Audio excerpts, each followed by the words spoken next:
साथियों, आप वीडियो को ज्यादा स्किप न किया करें, क्योंकि मैं पूरे वीडियो में लास्ट तक कुछ न कुछ जरूरी चीजें बताता रहता हूं।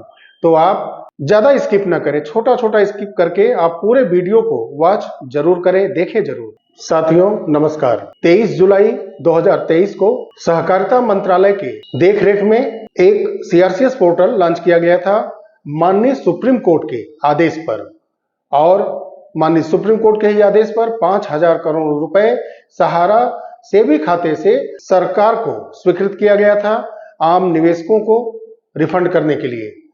लेकिन सहारा समूह के सिर्फ 4 कंपनियों को उसमें रखा गया और उनके जो बॉन्ड हैं सीआरसीएस पोर्टल के माध्यम से मांगा गया रिफंड करने के लिए। करोड़ों निवेशकों ने आवेदन किया सीआरसीएस पोर्टल के माध्यम से। सहकारिता मंत्रालय के अनुसार जो कहा गया है अब कि जो सही निवेशक होंगे, तो सही निवेशक और गलत निवेशक की पहचान पहले कौन करेगा? ये तो सहारा करेगा, क्योंकि सीआरसीएस के पास जो डाटा सहारा देगा, पैसा तो उन्हीं का रिफंड होगा।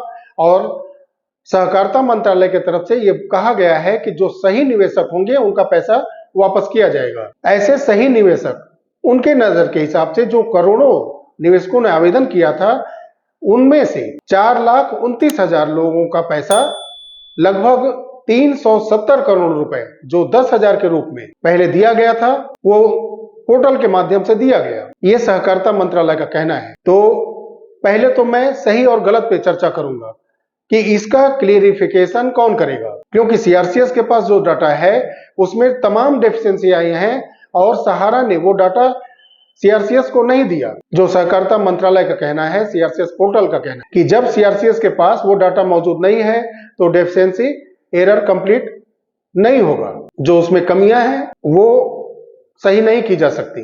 इसको सही करने का काम सहारा का है और सहारा ने कुछ हद तक कुछ डेफिशिएंसी सही की गई है। और सहकारिता मंत्रालय द्वारा जो अब समाचार जारी किया गया है कि जो सही निवेशक है उनको अगले 10 दिनों के अंदर, जिन्होंने सीआरसीएस पोर्टल या सीआरसीएस रीसबमिशन पोर्टल से अपने दस्तावेजों को सही करके फिर से आवेदन किया है, ऐसे लोगों को अगले 10 दिनों के अंदर 1,000 करोड़ रुपए कम से कम बांटे जाएंगे और वो 50,000 तक का अमाउंट रिलीज किया जाएगा। जिनका पेपर वर्क बिल्कुल सही होगा, जिनको पहले 10,000 मिला है, उनका और बकाया है सहारा के ऊपर, उनको पैसा दिया जाएगा।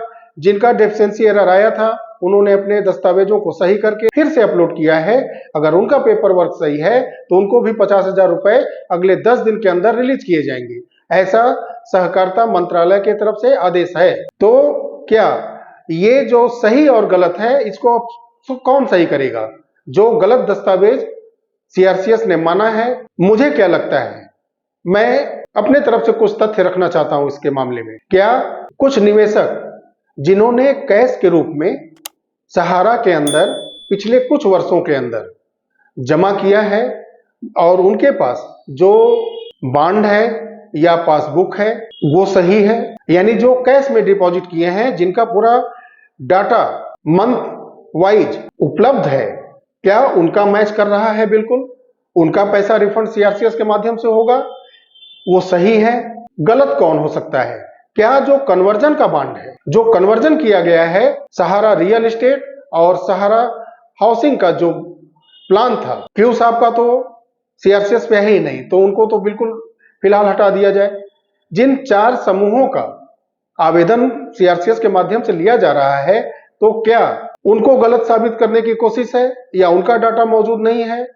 जिनका कन्वर्जन का बॉन्ड है और बोनस पॉइंट का बॉन्ड है, तो इन लोगों को बिल्कुल गलत साबित किया जा रहा है। हमें तो यही लगता है कि जिन्होंने पैसा जमा किया है कैश के रूप में पिछले कुछ वर्षों से और उनका मैच्योरिटी मार्च 2023 तक हो चुका है, उनका सीआरसीएस पोर्टल सही मान रहा है और उसका डाटा मैच कर रहा है।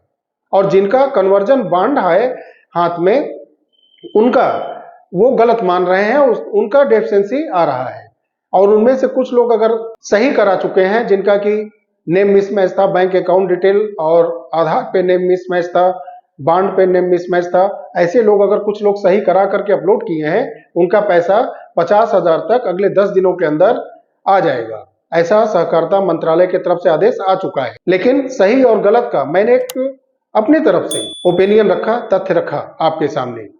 हमें लगता है कि कुछ ऐसा मैटर तो है, कन्वर्जन का बॉन्ड गलत सीआरसीएस बता रहा है और जिन्होंने कुछ वर्षों के अंदर कैश जमा करके पॉलिसी ली हुई है उनके पास जो बॉन्ड है, पासबुक है, हमें लगता है कि वो सही है और उनका पैसा 10,000 के बाद अब 50,000 रुपए तक वापस होगा। हालांकि पोर्टल के ऊपर 5 लाख तक का अपडेट था और देखिए कि इसके बाद का बड़ा अमाउंट कब अपडेट होता है और कब रिफंड होता है। और जो एक गलत आवेदन का सहकारिता मंत्रालय ने मैटर उठाया है, इसका सलूशन अब कैसे होगा। जो मैं पहले से कई वीडियो में सहारा के बड़े घोटाले का पर्दाफाश करते आया हूं, जो कन्वर्जन का बॉन्ड है वो कहीं न कहीं अब साबित हो रहा है कि उन्होंने घोटाला किया है और उनका पैसा मिलना कितना कठिन लग रहा है। जब तक मामला माननीय सुप्रीम कोर्ट के सामने प्रत्यक्ष रूप से नहीं रखा जाएगा तब तक हमें नहीं लगता कि इस पर सुनवाई होगी, क्योंकि इस मामला को दबाया जा रहा है। सहारा और सहारा के वरिष्ठ वकील इस मामले पर चर्चा ही नहीं कर रहे हैं। बस वो जो पैसा सेबी सहारा अकाउंट में जमा है उसको लेने के लिए बस ये बोला जा रहा है कि जो पैसा 25,000 करोड़ रुपए जमा करना था सहारा हाउसिंग और रियल एस्टेट के मामले में, हमने वो मैच्योरिटी कर दिया है, तो ये पैसा अब हमको दिया जाए। जो कन्वर्जन का बॉन्ड है उसको नजरअंदाज किया जा रहा है और उस पैसे को लगभग सहारा खपा पचा देना चाहती है। तो एक मेरा ये ओपिनियन था और जिन्होंने सीआरसीएस और रीसबमिशन पोर्टल के माध्यम से आवेदन किया है उनके लिए ये खुशखबरी है कि जिनका सहकारिता मंत्रालय के अनुसार से सही आवेदन है उनको 50,000 रुपए तक अगले 10 दिन के अंदर ही दिया जाएगा और लगभग 1,000 करोड़ रुपए ट्रांसफर करने का उनका टारगेट है। सही गलत के मामले में हमने आपको अपने तरफ से एक तथ्य रख करके बताया। सूचना अच्छी लगी हो तो आप वीडियो को लाइक अवश्य करिएगा, साथ ही में चैनल पर नए हैं तो चैनल को सब्सक्राइब करिएगा, बेल आइकॉन को प्रेस करिएगा ताकि आने वाले वीडियो की सूचनाएं मिलती रहें। बहुत ही जल्द मेरी निगाह सहारा सेबी सुप्रीम कोर्ट के ऊपर हमेशा बनी रही है और मेरी कोशिश है कि छोटी से बड़ी जो भी कुछ न्यूज हो मैं आपको तुरंत बताऊं और आपको जागरूक करूं। और मैं एक बार फिर कह रहा हूं कि जाने अनजाने किसी भी तरीके से सहारा के लोगों के द्वारा दिए गए फॉर्म पे, ब्लैंक पेपर पे साइन या अंगूठा का निशान आप नहीं लगाएंगे। साथ ही में अपना बॉन्ड किसी को भी नहीं देंगे। कितना भी भरोसे में कोई लेकर के कहता है सहारा का, आप नहीं देंगे और ना ही किसी नए प्लान में कन्वर्जन करने के लिए तैयार होंगे। मैं सारे वीडियो में बोलता हूं, इस वीडियो में भी मैंने बोला। अगर आप चैनल पे नए हैं तो चैनल को सब्सक्राइब करिए, बेल आइकन को प्रेस करिए, वीडियो को लाइक करिए। मिलते हैं बहुत जल्द अगले वीडियो में, तब तक के लिए नमस्कार। जय हिंद, जय भारत, वंदे मातरम।